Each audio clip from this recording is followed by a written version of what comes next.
আজ সারাদিন প্রতিবাদে রাস্তায় ছিল বামেরা। এসএফআই, ডিওয়াইএফআই প্রতিবাদে রাস্তায় নেমেছিল।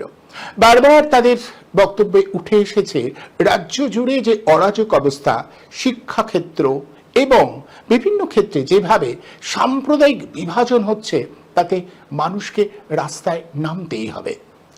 এ রাজ্যের স্বীকৃত যে দল, সে দল এখনো পর্যন্ত বিভাজনের অঙ্ক কষেই এগোতে চাইছে। তার বাইরে বামেরা সাধারণ মানুষের কাছে আহ্বান জানাচ্ছে পথে নামবার জন্য। মানুষের জীবন যাপনের জন্য যা যা প্রয়োজন, বারবার সেগুলোকে সামনে নিয়ে প্রতিবাদ আর প্রতিরোধের রাস্তায় নামতে চাইছে বামেরা।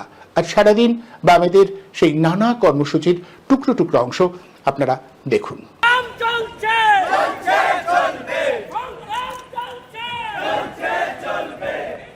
আপনাদের সামনে আমি 1 সপ্তাহ আগে বলেছি, যুবকদের আমরা কনভেনশন করলাম, সেখানে বলেছি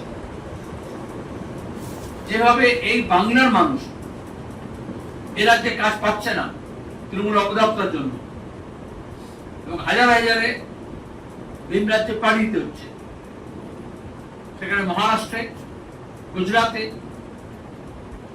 হরিয়ানা, উত্তরপ্রদেশে, রাজস্থানে, বিজেপি শাসিত রাজ্যগুলোতে, ওড়িশায় তাদের উপর আক্রমণ করা হচ্ছে। অন্যদিকে বিএসএফ, সেখানকার রাজ্য পুলিশ যোগসাজসে চুপি সারে কোনো প্রমাণ, কোনো কাগজপত্র ব্যতি রেখে জোর করে পুশব্যাক করা হচ্ছে। পেহেলগাঁও ঘটনার পরে আমি তো তাজ্য হচ্ছি, মুখ্যমন্ত্রী এতদিন পরে বলেছেন আহমেদাবাদ থেকে রাউন্ড আপ করেছে বাংলাভাষী মানুষকে, পরে দেখা গেছে তার মধ্যে বেশিরভাগই হচ্ছে এদেশের নাগরিক। তা সত্ত্বেও একটা অংশকে স্পেশাল প্লেনে করে আগরতলায় নিয়ে গিয়ে পুশ করেছে বিজেপি রাজ্য। এবং এখন এত সাহস হয়েছে যে আমাদের রাজ্যের সঙ্গে বাংলাদেশের যে সীমানা আছে সেখান থেকে মুর্শিদাবাদের লোক, কুচবিহারের লোক, তাদেরকে ধরে পুশ করেছে। ওখান থেকে তারা জানাচ্ছে, পরিবারের সাথে যোগাযোগ করেছে, এখানে তাদের পরিবাররা যখন যোগাযোগ করছেন, তাহলে কেন্দ্র সরকার, রাজ্য সরকার মিলে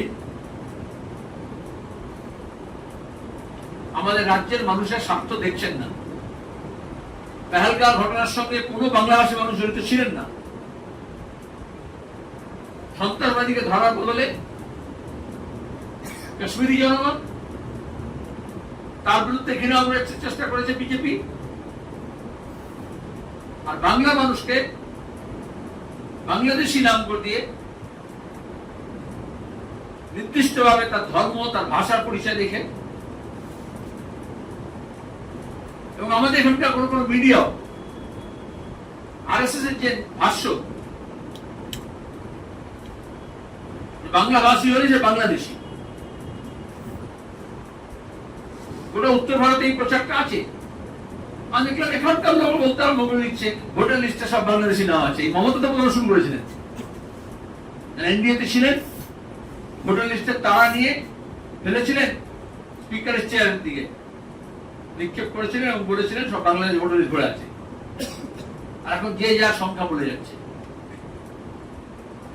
আসলে বাংলাদেশের নামের জন্যই তারা মনে করে বাংলা মানে হচ্ছে বাংলাদেশ। পশ্চিমবঙ্গ আছে, ত্রিপুরা আছে, আসাম আছে, উড়িষ্যা আছে, ঝাড়খণ্ড আছে, বিহার আছে, নর্থ ইস্টের বিভিন্ন স্টেট আছে যেখানে বাংলাভাষী মানুষ আছে। তার সঙ্গে এখনকার শিক্ষা, স্বাস্থ্য, রুটির জন্য চারদিকে সরাতে হয়। এটা একটা ফোবিয়া তৈরি করার চেষ্টা করা হচ্ছে। দক্ষিণপন্থার উত্থান মানে এভাবে আদরিং করে, বলবেন মুখ্যমন্ত্রী এগুলো আসলে দুই দলে মিলেই করছে। নির্দিষ্ট জনগোষ্ঠী, জাতিগোষ্ঠী, ভাষাগোষ্ঠীকে যে আমাদের নয়, ওরা আলাদা, এটা সেই হিন্দুত্ববাদী বিজেপি আরএসএস রাজনীতির ফল। এবং দুর্ভাগ্যবশত আগে এরকম ঘটনা ঘটেছে যখন, তখন আমাদের এমপিদের দল গিয়ে সেখানে আমরা হাজির হয়েছি মহারাষ্ট্রে, আমাদের এখানকার চিফ সেক্রেটারির সঙ্গে দ্রুত সম্পর্ক স্থাপন করেছেন। তো বিধানসভায় বক্তৃতা করলে হবে? তাহলে চিফ সেক্রেটারি লেভেলে এই সমস্ত স্টেটের সঙ্গে আমাদের রাজ্যের মানুষের স্বার্থে কি যোগাযোগ হয়েছে? কেন সংসদীয় প্রতিনিধি দল এ রাজ্যের বিজেপি যাবে না, কিন্তু তৃণমূল তার সঙ্গে যুক্ত হয়ে আছে। এবং এই আক্রমণ বেড়েছে যখন থেকে মুর্শিদাবাদের, বিশেষত মুর্শিদাবাদের ওই দাঙ্গা হাঙ্গামার পরে তৃণমূলের এমপি বলেছে যে পরিযায়ী শ্রমিকরা বাইরে গিয়ে কাজ করে, ফিরে সেখানে তারা দাঙ্গা করেছে। সুতরাং এই যে ব্র্যান্ডিং করা, আরএসএস এর পরিকল্পনা, তৃণমূলের এমপি বলেছেন। তারপর থেকে আরএসএস, বিজেপি, হিন্দুত্ববাদী শক্তি, বজরং দল এবং তার সঙ্গে ওই সমস্ত বিরোধী রাজ্যে আর বিএসএফ এর সাহস বেড়েছে। দারুণ বিস্ফোরণ যেন ধ্বংসের গর্জনে আনে, বিদ্রোহের আমি সাথী, আমি মাঝি যুদ্ধের যেথায় সেথায়, মানুষের মুক্তির বিপন্নতায়, আমি মাঝি যুদ্ধের যেথায় সেথায়, মানুষের মুক্তির বিপন্নতায়, আমারই রক্ত ঝরে দেশে দেশে বন্দর, সদমরু দ্বন্দ্বরে মিলনের তীর্থে সন্ধানে আনে মুক্তি, আলোবানে আনে লক্ষ্য।